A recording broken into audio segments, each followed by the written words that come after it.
Good evening and welcome to Best Listener Ever. It is 7 o'clock p.m. Central Standard Time. Today is May 18th, 2022, and I want to welcome you to the third installment of an explanation of why racism won't die. I'm a 68-year-old black man coming to you from deep in the heart of Texas, the Gotham City of the South. And I want to talk to you about the profit that is derived from racism. If you look at the big picture and you go over here to your globe or your map and see Europe here, an appendage to a continent, not a real continent, but because the Europeans defined the 7 continents, they made Europe one of them. Now, a very small portion of the world populated by a minority compared with the world's population now reigns supreme over the entire planet in a system of white supremacy, global white supremacy, that stretches back 500 years. Billions of black, brown, and Asian people have labored under the yoke of European domination for centuries. They now have some semblance of independence and freedom, but it's an illusion. It's still under the umbrella of a global system of white supremacy imposed under a regime of racism.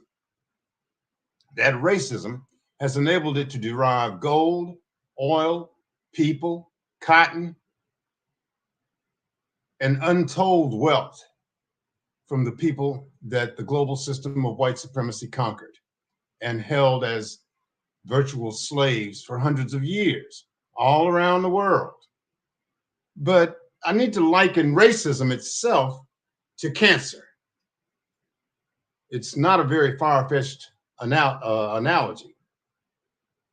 But if you think about what would happen if cancer was cured, think of the untold billions in diagnosis and testing that would no longer be necessary, the untold billions in surgery, the untold billions in chemotherapy and radiotherapy and other medications for cancer. Would the medical community really like to see cancer cured? Whole careers have been built on cancer diagnosis, surgery, and treatment. Likewise, racism. Look at the black community. Without racism, people like Benjamin Crump would be chasing ambulances. People like Al Sharpton would be preaching on the street corners. People like Tamika Mallory would be washing Cadillacs as opposed to advertising for them. So there's a cottage industry in racism, even among black people.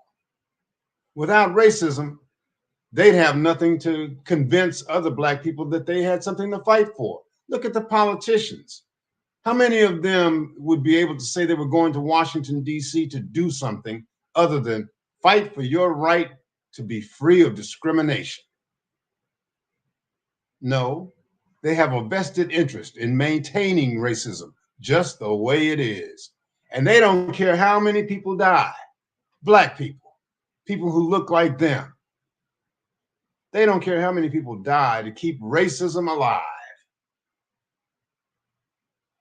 They don't care how many George Floyds died, how many Tamir Rices died. There are plenty more to come. And they will always be able to claim some sort of mantle of leadership. The NAACP, the Urban League, will always have a place in the community, fighting racism and discrimination, tooth and nail, to the last ounce of their courage. Politicians' whole careers are based on eliminating discrimination and racism. But it's still with us. And no one asks why. It's not so much that white people hate black people or black people hate white people. That's ginned up by the people that look down on us all and laugh.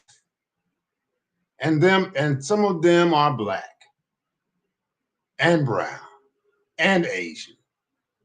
And this whole idea of white people's racism being motivated by a so-called replacement theory, based on the fact that by a certain year, the United States will be a majority minority nation. Trust me, there will always be people who consider themselves minorities who will side with the greater white society.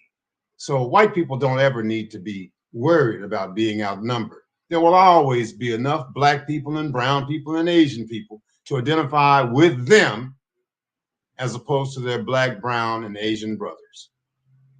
So racism will be with us for as long as I live, and probably as long as you live, and probably as long as our children and grandchildren live.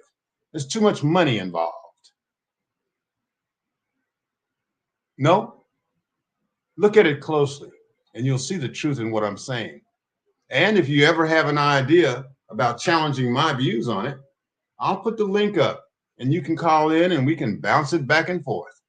But in order to do that, you've got to like the channel, share the channel, subscribe to the channel, being very careful to click on that notification button.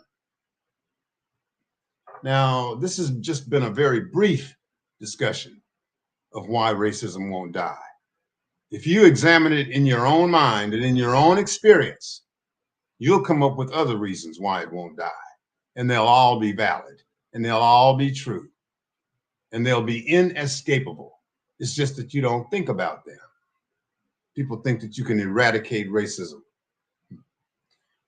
just like you can eradicate cancer, right? That's all I have for you, something to think about. That's all I'll ever have for you, something to think about and something to discuss. We still look forward to the day when someone can click on the link and announce their intention to join the live. I look forward to that day, and it is coming. In the meantime, don't let anybody make a monkey out of you. Don't make a monkey out of yourself, because then you have only yourself to blame. Take care of yourselves. Take care of each other. And as always, peace.